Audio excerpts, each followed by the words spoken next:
10-15 minutes later, she comes back out like sopping wet, dripping down onto the tattered white braless shirt.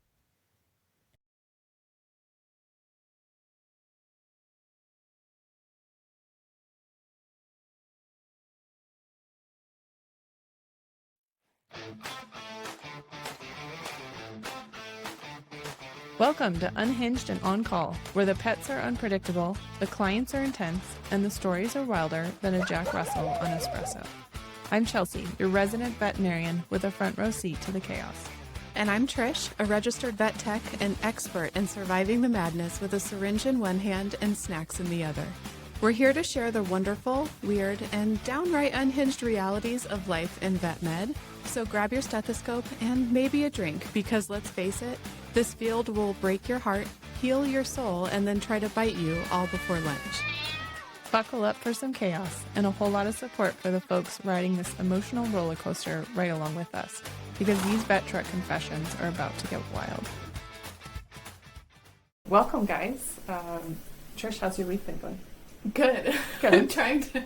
We were just talking right before this and just like laughing our butts off, so I'm trying to still get giggles out. Compose ourselves. We're having fun. That's a good thing. Yeah. I'm very excited for our guest today. We have Dr. Jamie Urick. He works in Longmont. He's an equine veterinarian. I've known him for probably 7 years now, but a graduate of CSU. And then he's done a great job. He built basically a really cool practice in Longmont that has now a rehab center as well as a surgical facility. Awesome. And my favorite thing for, I guess, having them in my backyard is they have a really cool Culebra CT, which can do standing, horse, distal limbs, necks, skulls, all sorts of stuff. So cool. And then, of course, you can, under general, you can do a lot more with it. So, and it's so close, and they're the best because you can literally, like, next day get an appointment in the morning because CTs are so fast. No way. So it's been a game changer for my sports med practice because I can get imaging really quickly for about half the cost of an MRI, and you don't have to risk general anesthesia. Oh, cool. To get the good images. So it's been very nice to have. So if I do decide to buy a horse this year, you can scan it. Well, we're not. Yeah, the entire horse. I just need you to scan the whole thing. God, when did that became a thing? Oh man. Well, so CSU's Culebra is a bigger, like the bore, basically the inside of it, the space. CSU can scan an entire horse. Damn. That's And, so and cool. you wouldn't do that. That's a lot of radiation at one time. But Right. we can scan a pelvis, like thoracic spine, shoulder and neck. I just sent in a urine this week for shoulder and neck, and we got our answer. So it's, I mean, the So advancements nice. in computed tomography or CT scans has made our lives so much easier, and they're just fast versus an MRI. You can't do a neck on MRI. Right. It's too wide. So you can almost get to a stifle on some MRI machines, or you can, but partial, and they have to be the right size. Yeah. They can't be super chunky. Way cool. Yeah. That's really cool. Yeah, it's awesome. So it's very cool. He's done a great job setting that up, and then their rehab center is great. They have underwater treadmill. They've got all the fun equipment, and a beautiful farm. So like all the horses do really well there that I send. So I'll have to come check it out with you sometime. Yes, that would be it's fun. amazing. Yeah, that's cool. So we're excited to talk to him today. I did want to bring up some foaling stories because we're in late June, and repro season in horses is winding down, hopefully, in most cases in most parts of the world or northern hemispheres. But that means we have still disaster foals and just things. So we had 2 weeks ago, one of our clients' mares, the foal during labor essentially punched a hole in the rectum of the mare. So my associate, Dr. Pryor, who we've interviewed before, had to go out, and it sounded like a rectal prolapse. Well, it was actually small intestine coming through the rectum. Oh, no. And the pictures are god awful. Like, I've been out 15 years, and that would have still been a scary thing for me to go to. Yeah. And so obviously he got the foal out really quickly, and then they got the mare to the hospital with the foal. Amazingly, the foal is doing really well, but he's now like a pan baby because the mom obviously did not make it with that much abdominal contents out on the floor. So it's just one of those things where people tell me they want to breed their like beloved mares, and I have there's a double-edged sword to it because things can go well, but it's expensive, and there's so much risk for the mare side. This was a maiden mare. And it's just so sad because I'd seen the owner the week before checking on the mare, and she was already talking about rebreeding and all this stuff. And you just you can't put the cart before the horse, literally. As the foaling season and just getting a baby on the ground healthy is so hard, and people just, I think, underestimate it, because it is fun to make a horse baby and raise them from the ground up. Of one that you really love too, and use the mare that you but love. There's so much emotional toll that goes with it. Oh man. So how long or how old was she? She was amazing. She was 14. Oh, okay. Yeah. I mean, she was up there. Okay. So yes, I think they obviously do better if they have their first foals earlier. But this is one of those that I don't think it had anything to do with the age of the mare, right? Or the foal No, size. it's just or one of those anything things that just birth complications. Yeah. Just like people. Yeah. Crazy. So Littleton has been working with on the sorry. foal, and thank goodness. I mean, she could have lost both. Yeah. But the foal is doing really well and strong. But they tried to graft a nurse mare on this week, and that did not work. Oh, I mean, they tried no. everything, and the poor thing. The foal didn't know what to do because he basically had a week without a mom. And then the mare wanted nothing to do with him. And we have all these kind of procedural things you can do to try to graft them easier. Right. And they tried everything, and it did not work. Oh no. So now we're searching for just a companion adult so that he learns how to be a little right. And not a bottle baby, because as it really in most species, bottle babies just don't have boundaries, and they don't learn essentially from a parent, right? And so it's quite a thing where a horse bottle baby is, as an adult, in your face, no boundaries, dangerous, because they're do not cute when they're tiny when you're doing it, but when they get bigger, it is a different story. Yeah, they trust humans so much that they just want think they can be in your lap, and they're pushy and sometimes dangerous. So excuse me, you are not a dog. So we're trying to not make him 1,200 pounds a bottle baby only, and try to find a companion for him. Oh man, I hope he does okay. Yeah, but really, for all the foals we've had this year that are healthy and doing well, they have minor issues, but for the most part, this was just a catastrophic thing, and really, really hard for any horse person to see a mare go through that. So. It's so tough. Yeah. It's so nice when you have on the opposite side too, when you go to calls and they're healthy and you just get to see I know. I feel like I need to get my hands on a baby horse because it's been a while now. I bet it has. Yeah. And I just will stick my fingers in their mouth. Right? I'm like, here comes. They're so cute, which is probably not the best thing to be teaching them. But I'm just like, oh my God, I love you. I need to no boundaries, but I should. Yeah. Temporarily. It's okay. At first when they're small. Well, yeah. I mean, there's no teeth, so they really can't bite you. So. I know. Yeah. They're so cute. We, the lady that I grew up with all the miniature horses, she routinely bred. Oh, she did. A couple of them. Baby minis. Oh, and you're just sitting in the stall with them, and they are dog size. Yeah, they are so small, so they just sit in your lap. You can hold them. I know. And they're so cute. They're so cute. So, I just love them. Wow. Did she breed? I mean, obviously they were show quality, but what we see from miniature breeders a lot of time, or just what happens, they have dental disease, and there's a lot of line breeding or inbreeding in miniatures. Were hers pretty healthy? And hers were great. Yeah, very healthy. Definitely show legs quality. Were okay. Oh yeah. Okay. They were definitely stallions would be a little taller for sure than the mares that she had, but they were wonderful. All of them, just temperament wise, body condition wise. She paid attention to that stuff. I love it. Which taught me a lot when I was younger. Yeah. Right. Yeah. And then if we went somewhere else, we would go to other places or things, she'd be like, oh, I don't know, that one looks a little squirrely. Yeah. So I learned a lot from her on that side of things. But yeah, she did phenomenal and really didn't have a lot of issues with a lot of them. And a lot of her minis lived a very long time. One of the ones that I grew up just training, and so she basically had almost four foals at the same time that were within the same age ranges, right? Okay.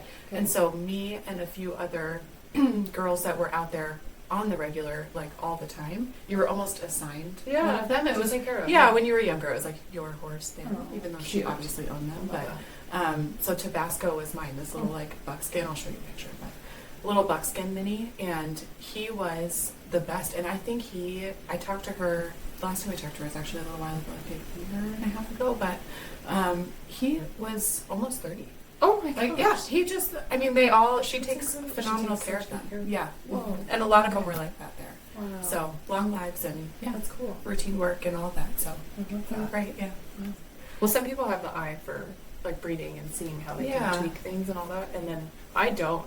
When I look at it, Oh, I mean, I'm not. I can tell conformation Right. in some horse judging topics, but Mhm. I'm not that good at like seeing future Me neither. or genetic lines or how No. you should correct your legs or Yeah. stand or No. composure. I don't know. Me neither. It is Greek to me. Yeah, same. So it's cool. I think Same. it's really cool that there's people that are that talented to like, because breeding is hard.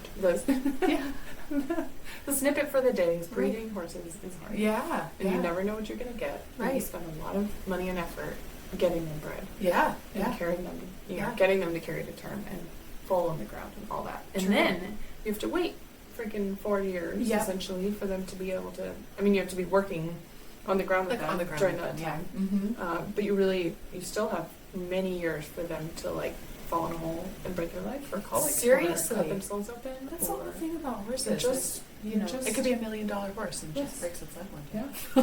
Like, My patient yesterday it was a grassy, one of the days that we got a ton of rain and the grass had grown up in this field and he just literally slid like Oh. 15 feet into a shed oh shit. and literally just like bulldozed the shed.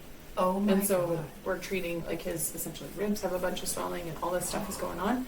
And he's doing okay, but just a silly thing and he's young enough that he just plays hard and he didn't know that it was muddy and didn't have his Yeah. footing. Yeah. And he just like took out the shed. Yeah.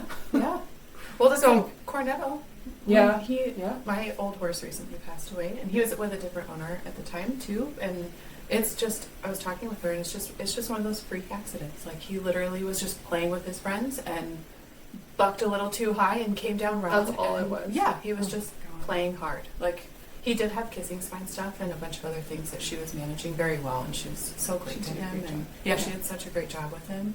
But it was a freak accident. Like Yeah. that kind of stuff is out of nowhere. And you get the phone call, you know. So Yeah. horses are unpredictable. The other takeaway. This is why we're busy. Yeah. On call. Exactly. Busy on call. Very unpredictable. Yep. Mm-hmm. Well, great. Well, we'll get to talk to Dr. Urick right after this break. Stay tuned, guys.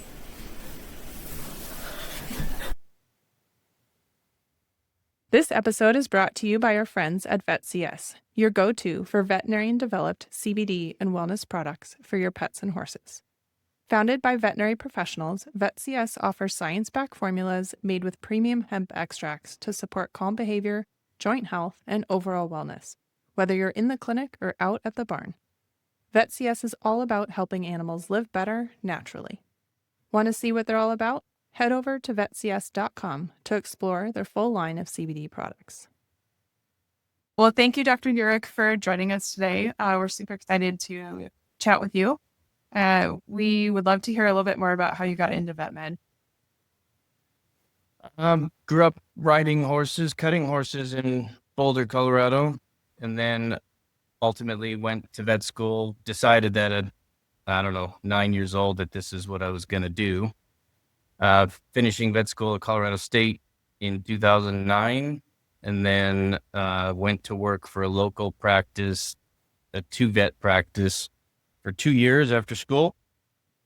Then that practice started looking at basically dissolving, so I opened Vetworks Equine in 2011 as a 1-truck practice, and then grew it to 2 facilities and 7 vets, and now we do a wide range of things: surgery, rehabilitation, general practice, advanced imaging. So it's grown quite a long way since then. Yeah, it's very cool. Well, cool. Part of our podcast really is just talking about the crazy things that happen in vet med. Yeah. And sometimes we push it down. Like I have to write some of these stories down because they're so crazy. But do you have anything that comes to mind in terms of stories? I've come across some pretty crazy things in the last 16 years.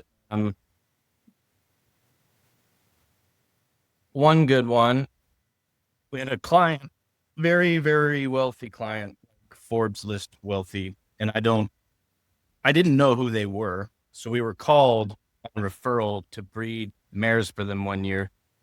And that's all we were doing. And never met the people that actually own this place, just their manager.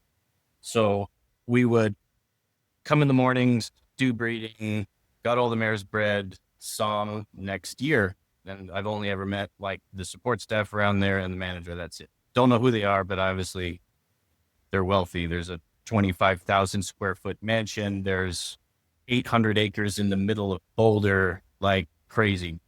Yeah. So the first mare foals on some random morning, 7:30 in the morning. I get a phone call. Hey, there's a baby out in the dirt lot. You need to come check it. So I show up on my own and nobody's there.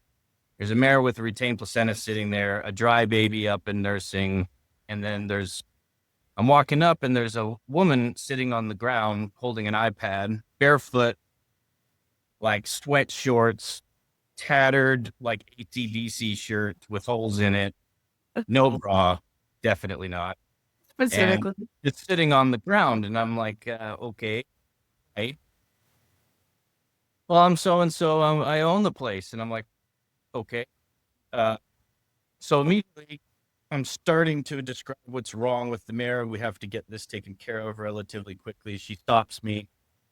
Look at this stud on this iPad. This stud's going to be the greatest for next year. This one, this. And I'm like, okay. But we have to deal with the mare now so we don't get her. She asked me to hold the iPad and then just pulls her pants down and pees on the ground right in front of me. So I'm obviously a little stunned. What do you say to that? I don't even know. I said not a word. So then she stands back up, pulls her pants up, and then says, excuse me, I'm a little disheveled this morning. I'll be right back. Now, why she didn't excuse herself for the peeing, Yeah. I don't know.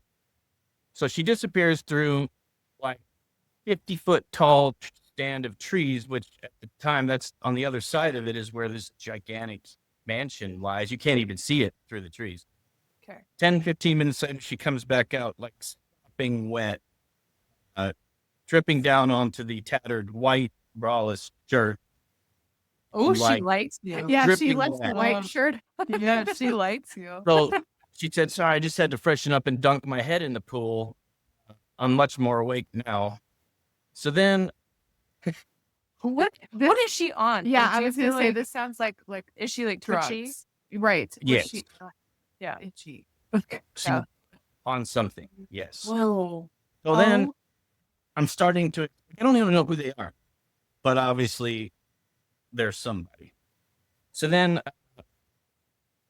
I start describing the treatment. I'm going over like costs and things like this, just keep getting interrupted. Finally, another vet that I was working with arrived and could run interference while I was like treating this horse, got the placenta out. So then this woman's husband appears through the trees, maybe 5 foot tall, whiskey in hand, cigarette in mouth. 7:38. He's trying to show me the rest of his property, zero interest in the horses. And I'm finally like trying to talk to them about the medical treatment the horse needs. And he's like, look, don't you have some kind of card somewhere on file for us? And I'm like, yeah. He goes, yeah, just whatever. Do whatever. I don't need to know about it. Just do whatever. So that was my morning, delivering the first bowl for them. I still work there. You still do their work. You do that. Yeah. Do you ever see them? Like, is this a usual thing? I ended up golfing with the husband at one time, Okay. but I do not see them often. Wow. I like how every time they emerge from the forest, Yeah. it's like through the forest. That But I was not expecting to see a billionaire Yeah. on the ground with bare feet Pissing. pissing in front of me. Pissing. Oh my god! I When you said she was the owner, like I feel like that tracks, like with Yeah. people, not What- the who you peeing wouldn't part, but expect, yeah, who yeah. you wouldn't expect. Yeah. Normally, like not like fancy clothes and things brother. like that. Yeah, Yes, that's just how they roll on the other side. I don't know. must be. Yeah, yeah. Pop a squat. Wow. I did have a client in unattractive, very unattractive, just literally pee in front of me. I was taking care of a horse with VS, and it was like I don't know if you remember that year, 2018 or 19, where it would attack the entire coronet and ears. Yeah. But the horse was like walking out of its feet. Oh. And so at this point, it was like down on the ground. But she just like steps 10 feet away and starts peeing. What is and it? like, why do people do this? Why like this Like, is unacceptable? I did not want to see that. I'm trying to care for your horse. I Don't think they pee in just front of figure me. barn, the horses do it. So Maybe fine. it's all nature. I don't know. It's it all was nature. it was disturbing. So I love that she came back in white t-shirt to freshen up. Yeah, she's like, I just had to dunk my head in the pool. Just real quick. Just wake me up real quick. That is And then there was a mention also. So at that point, like, we're full see-through on the shirt. And then she asked me what I thought of those because they were new. Oh, they were new. Oh, that's why she ducked it. Yeah, she's like, hold she on, had to let me show set up. these up in the best Yeah. way I can. I had to show them on. Oh I was my like, well, God. I've seen all of you now, so I feel like we've known each other for years. You're like, they look nice. Great, good job. Back to your mare's placenta. Like, it's what? She said. Oh wow, we're excited to hear about your next story too. This lady's like 4.5 feet tall, 85-year-old, 40-year biker bar veteran Oh, bartender. So like all stretched out tattoos. Nicest woman in the world. And she's got an interesting house. It's like Hoarder's paradise. Oh, So first she showed me underneath of the house, she built a rabbit colony, oh like a city for no. rabbit, like play devices, houses, all this stuff. And those were her friends.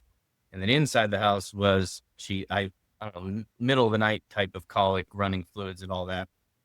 And takes me in the house, which there was not more than 12 inches of room in any direction to walk anywhere in the house. Oh no. Sad. And showed me all of her gorilla paraphernalia, because apparently back in the day she was like Gorillas of the Mist in Wow. Rwanda doing all that stuff. Wow. She was an interesting one. That was rabbits and gorillas. Rabbits and gorillas. Very Those are- niche. Yeah. Also small. Small flocking people. Yeah. Whoa. in And she's the not in the by middle of herself. the night. It was impressive to get the tour. There's something about walking into somebody's house you don't know, and you're not really there for the house. Like, I can't imagine what plumbers deal with and stuff like that, but I don't like it. It makes No. me super uncomfortable to go in somebody's house like that. And I had to go Especially in while- there. I had to go in there because it was like winter, so freezing. And Oh yeah. Oh. he didn't want to ship the horse, so I had to run fluids to the horse. The fluids weren't warm enough, so I had to put hot water in her bathtub at midnight and put fluid bags in there to warm them up, and then deliver them to the horse. So I've had to do that a few times, which You're is a far little. nicer than me. So nice. You're so nice. Once I I'm just- there, if I'm there, might as well get it Save done. But she stayed up with that thing all night long. Xylazine is, and I made it through the next day. Wow. But it took some doing, and gorilla stories, bathtubs, and bunnies. And mice. Did you say there's Bunnies. Oh, Oh, bunnies. bunnies, yeah, I was like, there were mice mice too. also? There probably were, Trish. Oh my You God. just Yeah, didn't- I you would- just didn't see those. Yeah, I'm sure. I think that could be like a book. That name. Seriously, bunnies and gorillas. Bunnies, Or- bathtubs. oh, bunnies, bathtubs, and Gorillas. gorillas. Like a Just- band. One cool thing Most- about this job, as hard as it is you meet a lot of people, and I appreciate all of them. I mean, Yeah. there are obviously a lot of weird people in the horse world, but they all care about their horses quite a bit, and we're more than happy to help them. Yeah, Yeah. for sure. Absolutely. Oh, that is a cool. You kind of have an instant trust, I guess, with most horse people, especially in emergency, because you're helping their animals, Mhm. and you do see sometimes the really raw side of people, and it is a privilege, really. Yeah. Mm. Yeah. Kind of crazy. Yeah. I don't think that they get anything like that practicing in small animal medicine. They go to the back and they're in their own exam room and they don't see anything that's going on, and they don't really develop a relationship like peeing in front of me or Yep. taking Cute. me in their house to the bathtub. No kidding. That's so true. That's so true. Okay, I have one quick story because that jogged my memory. and it's not a visual, but it was an audio, and it was probably worse, I think. Oh, no. I don't know.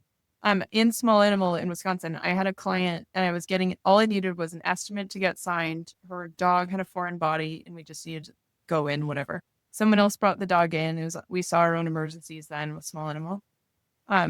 She starts hollering, and this is Wisconsin, so like Midwest people, right? And I've met her before. She's large.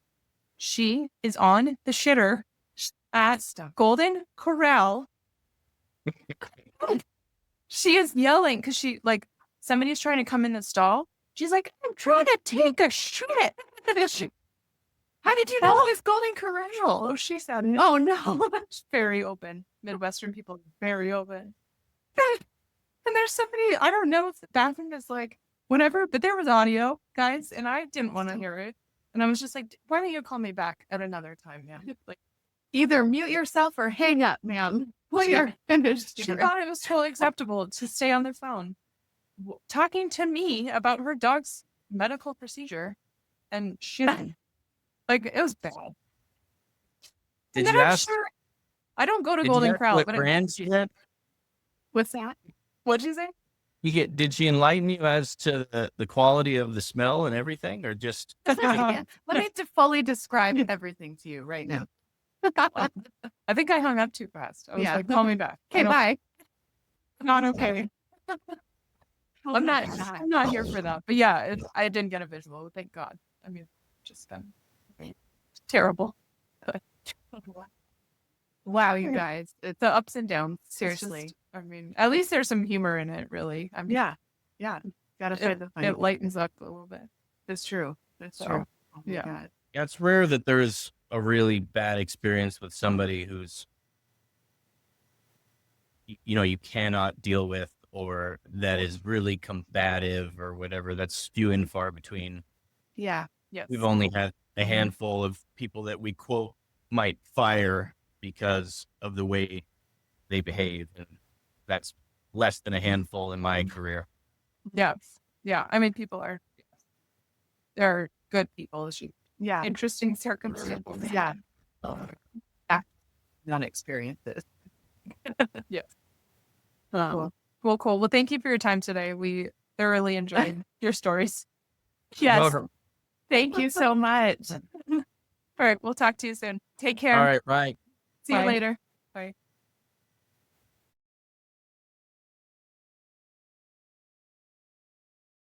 Thank you for tuning in. Make sure you subscribe and follow us for all the latest updates.